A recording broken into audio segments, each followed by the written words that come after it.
வந்திருக்க எல்லாருக்கும் வணக்கம். மேடையில் விட்டுருக்கும் வணக்கம்.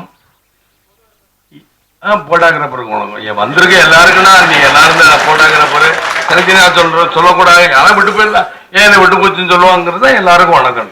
இதுக்கு மேல என்ன மரியாதை உங்களுக்கு? வந்திருக்க எல்லாருக்கும் வணக்கம்னு நீ வரலையா அப்படின்னு கேட்காத. போட்டோகிராஃபர் தான் வரலையா? போட்டோகிராஃபர் விழுந்து விழுந்து எடுத்தீங்க, நீங்க தானே எடுத்தீங்க. ஏன் இதெல்லாம் சொல்றேன்னா, எல்லாருக்கும் வணக்கங்கிறது இந்த மாதிரி தரம் பிரிக்க வேணாங்கிறது. எல்லாரும் ஒரு இதுன்னு தான் நான் சொல்றேன். அதே மாதிரி அப்படி பார்த்தா இந்த கட்சி எம்எல்ஏகளுக்கு வணக்கம் அதுன்னு சொல்லலாமா?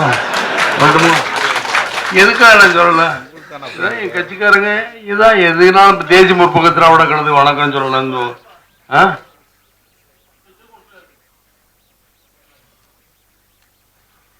செல்பாலை இறக்குப்பாம்பாங்க, இறக்கி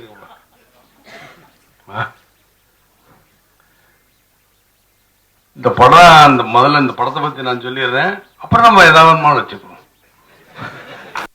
ஏன்னா இந்த படம் முதல்ல கதை கேட்டேன். கதை கேட்கும்போது நான் இப்போ நடிக்கக்கூடாதுங்கிறதுல தான் பிடிவாதமா இருந்தேன். கதை கேட்டு மனைவியும் எங்க பெரிய பையனும் இந்த கதையை கேட்டாங்க. நடிக்கணும்னா இன்க்ரீஸ் பண்றாங்க. இது கேட்ட சொல்லி திரும்ப அப்போ டைரக்டர் வந்து கதை சொன்னார்ல, சொன்னதுக்கப்புறம் தான் நான் நடிக்க ஆரம்பிச்சேன். ஏனென்றால்னா சண்முக பாண்டி நடிக்கிறாங்க கொள்றாங்கிறதால மொழி படம், தமிழ் மொழி, அதுக்காக நடிக்க கற்றுக்கிட்டேன். அதுலேயும் வெறி இருந்தது. அந்த இதில் ஒரு வெறி இருந்துச்சு. அவர் சொல்ற கதையில ஒரு வெறி இருந்துச்சு. இயக்குனர் சொல்லும்போது நல்ல வெறி இருக்கே, நான் சொல்றேன், நான் நடிக்கிறேன் அப்படின்ட்டு. 4 மணி நேரம் யோசனை பண்ண நடிக்கிறேன். அப்ப என் மனைவியும் என் பெரிய பையன் விஜயபிரபர் வந்து கடை எப்படி இருக்கு டாடி கதைன்னாங்க. அப்பா அம்மா அப்ப டாடியும் உங்களுக்கு ஷார்ட்டா சொல்றேன், இதுக்கு என்னடா அப்படின்றாதீங்க, ஏன்னா நீங்க எல்லாம் அப்படி பேசக்கூடியவங்க. அதுக்காக விஜயகாந்த் அவ்வளவுன்னு சொல்றேன். ஏன்னா இதப்பா எப்படிப்பா இருக்குன்னு கேட்டான். நல்லாதான் இருக்கு. ஏன்னா நான் தேர்தல் மக்களுக்காக மக்கள் பணி இப்படி இப்படின்னு போயிட்டு இருக்கேன்னு நீங்க பண்றீங்க அப்படின்ட்டான் பெரிய. அப்ப சரி, நான் என்ன இப்ப வீட்டுல இருக்கவங்க சொல்றேன் மொழி படம் நான் இப்படி நீங்க தானே பண்ணுறோங்கிறாருன்னா அப்படி இயக்கணும் சொல்லி நம்ம பண்ணணுமா? ஆமா நீங்க தான் பண்ண. ஏன்ப்பா தமிழ்நாடு நடிகரே இல்லையா? இல்லை நீங்க தான் பண்றீங்கன்றாரு டைரக்டரும். சரி நான் பண்றேன்னதுக்கு அப்புறம் இது வரைக்கும் உங்க யாருக்குமே தெரியாது போட்டோகிராஃபர் வேணுமான. இது வரைக்கும் யாருக்கா தெரியுமா இந்த மாதிரி ஒரு பேர் இருக்கும்னு? தமிழன் என்று சொல் அப்படின்னு யாருக்கா தெரியுமா? அப்புறம் ஏன் இதெல்லாம் சொல்லலாம், வெளியே சொல்லாம இருந்தாலும் புது தயாரிப்பாளருக்கு இப்படி கால்ஷீட் கொடுத்தாரு அப்படின்னாங்க. இப்போ தயாரிப்பாளரும் சரி, குளஞ்சிக்குமார் எல்லாருமே இந்த படத்தில் உங்களை பொறுத்தவரையும் புதுசா, என்னை பொறுத்தவரையும் எல்லாம் அறிந்தவர்கள் தெரிந்தவர்கள். 30 வருஷம் சினிமாவில், 35 வருஷமா நான் சினிமாவில் இருக்கேன். ஆனால் எனக்கு எல்லாமே தெரியும். சின்ன வயசுலேருந்து எல்லாரையும் பார்த்துக்கிட்டு தான் இருக்கேன். எல்லாருமே எனக்கு தெரியும் என்பதை தெரிவித்துக் கொண்டு விடைபெரிய நன்றி வணக்கம் மக்களே. நன்றி வணக்கம். என்னுடைய நண்பர் கோபால்ஜி ரொம்ப சொன்னார், இப்போதான் பேசிக்கிட்டு தான் மறந்துட்டேன் பார்த்தீங்களா? அதான் இப்போ இடையிலே வருங்க. நீங்கள் போட்டாகிராஃபர் இப்போ கோபால்ஜி நான் மறந்துட்டேன். போட்டாகிராஃபர் தான் கோபால்ஜி நான் சொல்லணும்ல. சரி, ஏதோ ஒன்று இருக்கட்டுமே மணி, ஏதோ ஒன்று இருக்கட்டும். இதான் எழுதுனே இல்லை போன வாரம் தான் உங்க பத்திரிக்கை பத்தி எனக்கு ஏற்கனவே எழுதி கும்பந்தம் தானே நீ. ஏன்னா நீங்க தயவுசெய்து நீ எல்லாருக்கும் தெரிஞ்சவங்க தான். பத்திரிகையில் இருக்கிறவங்க பழைய ஆளுகள்லாம் எனக்கு தெரியும், புது ஆளுங்க. ஏன்னா பத்திரிகை என்பது பழசு. தினமலராக இருக்கட்டும், குமுதமாக இருக்கட்டும், குமுத ரிப்போர்ட்டாக இருக்கட்டும், ஜூனியர் உடனே ஆனந்தபடியெல்லாம் பழசு. அதில் வேலை பார்க்குறவங்க புதுசாக இருக்கலாம். அது பேர் தினத்தந்தியாக இருக்கட்டும், தினமணியாக இருக்கட்டும், எந்த பத்திரிகையாக இருந்தால் தினப்பத்திரிகை, வார பத்திரிகை, அந்த 15 நாளைக்கு போவேன்னா 15 நாளைக்கு ஒரு எந்த பத்திரிகையாக இருந்தாலும் நான் பார்த்துக்கிட்டு இருக்கேன். நீங்கள் சேர்றால தான் புதுசாக இருக்கீங்க. அதுக்கு நான் என்ன செய்ய முடியும்? அதனால தான் மணிங்கிறேன். பழைய ஆளுகளை பிறகு நான் பேரை சொல்லி கூப்பிடுவேன். யார் தவறாக எடுத்துக்கொள்ள வேண்டாம் என்று உங்களிடம் இந்த விடைபெரிய நன்றி வணக்கம். அதே மாதிரி ஏன் அவர் சொல்கிறேன்னா, நான் எனக்கு உரிமை இருக்குங்கிறதுக்காக சொல்ல வரேன். அதனால தான் நான் சொல்கிறேன். எல்லாரையும் நான் சத்தமான எனக்கு உரிமை இருக்கு. நீங்க தப்பா எழுதும் போது சரி, அப்ப கொஞ்ச நாளைக்கு சைலண்டா இருக்கும்.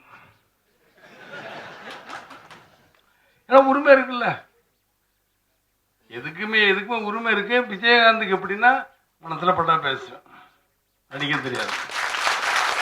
மனசுல பட்டா சொல்லுவேன், ஏதாவது அடிப்பண்ண. அதான் சொன்னேன், என்கிட்ட நான் எல்லாரும் இறங்கி எடுத்துக்கிட்டு இருந்தேன். அன்னைக்கு சன் டிவி யாரோ எடுத்தா பேட்டி பேட்டினா எடுத்த மூளை போடுங்க, அதுக்கப்புறம் பேட்டி தரேன். எடுத்த போட மாட்டா பேட்டினா பைட், அவங்களுக்கு தேவை பைட். அவங்க கணக்குக்கு சன் டிவி ஏதோ ஒரு டிவி அப்படி முன்னாடி நான் சொன்னேன், ஒவ்வொரு தடையும் மைக்கு நிடும்போது நான் சொல்லுவேன், மைக்கு நிட்டீங்களா சார், உங்கள் லோகோ தெரிஞ்சா என்ன லோகோனால அந்த டிவி பெருசாக ஓடிடுமா, ஒன்றுமோடா நீங்கள் கீழே இருக்குங்க மேலே மூஞ்சி தெரிஞ்சாருன்னா அவன் பார்ப்பான். மூஞ்சியே தெரியாமல் உங்கள் மைக்கை மாத்திரம் நிட்டிக்கிறான். சார் பேசுங்க எங்கேருந்து பேசு, மூஞ்சி தெரிஞ்சாதானே அவன் பார்ப்பான். அதனால பேசுங்க, நான் பேசுறேன் சத்தமாக தான், இவங்களுக்காக தான் சத்தமாக பேசுறேன் தெரிவித்துக் கொண்டு, இந்த படம் மிகப்பெரிய வெற்றியடையும். ஏனென்றால் எல்லாரும் நினைப்பி விஜயகாந்த் கத்தியை வச்சுக்கிட்டு இருக்காரு, என்னமோ சொல்ல போறேன். நிச்சயமாக இந்த படம் மாறுபட்ட படமாக இருக்கும் என்பதை அடித்து சொல்கிறேன். நிச்சயமாக அந்த படம் மிக எழுச்சியான படம். தமிழ் மொழிக்காக நான் செய்கிற படம். தமிழ் மொழிங்கிறது எல்லாரும் சொல்லலாம், யாரோ பேசலாம். நான் தமிழை சொல்லுங்கிற எனக்கு தான் புரிஞ்சிருக்கு. கள்ளழகர் இப்போ கூட பார்த்தீங்க, கள்ளழகன்னு நான் தான். அதே மாதிரி தான் மீனாட்சி திருவிழா இல்லை, எந்தெந்த ஊர் அந்தந்த ஊருக்கு சொந்தக்காரன். நான் தமிழுக்கு நான் தான் சொந்தக்காரன். நீங்கள் தமிழை என்று சொல்லணும். எனக்கு ரொம்ப நன்றி, வணக்கம். அது இயக்குனருக்கும் தயாரிப்பாளருக்கும் என் நன்றிகள் தான் வணக்கம் தெரிவித்துக் கொண்டு விடைபெறுகிறேன். நன்றி, வணக்கம் மக்களே, நன்றி, வணக்கம். பார்த்தீங்களா, ஆதியை சொல்லலாம் இப்பா தமிழா. ஏன்னு அவருக்கு பேச தெரியாதுன்னு சொன்ன, பேசுனார், நல்லா பேசுனார். எனக்கு பேச தெரியாது, கலங்கிட்டீங்க. ஜீவா தானே என் பையன்கிட்ட கேட்டேன். ஜீவா காலேஜில் போயிட்டு போ அப்படின்னு. அப்படின்னு நீங்கள் நடிகர் நினச்சிடாதீங்க. ஜீவா யாருன்னு கேட்டேன். நடிகரப்பா, காலேஜ் அதான் மாதிரி தான் கேட்டேன். யாருப்பா ஜீவான்னு சொல்கிறது? ஹிப்ஹாப் தமிழான்னு. ஹிப்ஹாப் தமிழ் நான் பார்க்கல, நீங்கள் பயப்படாதீங்க. நிச்சயமாக சம்மு நீங்கள் நல்லா ஃபோனில் பேசி என்கிட்ட கூட பேசணுங்கிறத, ஏன்னா இந்த அரசியல் பேச பார்க்குறேன் பேசியிருப்பேன். ஏன்னா வரும் இந்த கரு எதுக்காக தயவுசெய்து யாரு ஐயோ தயவு அந்த படத்தை பின்னாடி நீங்கள் என்ன எதுக்காக நிற்கிறீங்க? கோபால்ஜியோட வந்துருக்கீங்களா? சாரி அந்த படம் தெரியட்டுங்கிறக்கா நிற்கிறேன். அப்பா எடுத்துக்கிறாங்க. ஏன் இதெல்லாம் சொல்றேன்னா, ஹிப்ஹாப் தமிழ் அவர்களும் சரி, குழஞ்சிக்குமார் அவர்களும் சரி, இயக்குனர் பொன்சங்கர் அவர்களுக்கும் சரி, தயாரிப்பாளர் சதீஷ் சிரிடி அவர்களுக்கும் சரி, என்றால் எல்லாருக்கும் சாயலாம். சதீஷ் சாரம் சிரிடினா சிறுக்குள்ளே போகிறத கூட பத்திரிகையில் தான் எழுதிட்டாங்கன்னாங்க. நான் போனால் என்னையா, நான் போக தான் போகிறேன். நான் ஒரு கல்யாணத்துக்கு போகிறேன், 22 எல்லாரையும் கூப்பிட்டு தான் போகிறேன். யார் யார் வர்றாங்கன்னு சொல்லி கொஞ்சம் சின்ன திருத்தம். எம்எல்ஏ படைய எல்லாரும் தான் வரோம், 150 பேரும் போக போகிறோம். அப்போ என்ன பண்ண போகிறீங்க பார்ப்போம், அன்னைக்கு பார்ப்போமே. ஏற்பட்டியல் மாதிரி தெரிவித்துக்கொண்டு நீங்கள் நல்லா எழுதணும். இது எனக்கு முக்கியத்தில் என் பையனுக்காக நீங்கள் எழுத வேண்டும் என்று தாழ்மையுடன் கேட்டுக்கொண்டு விட. நன்றி, வணக்கம் மக்களே, நன்றி.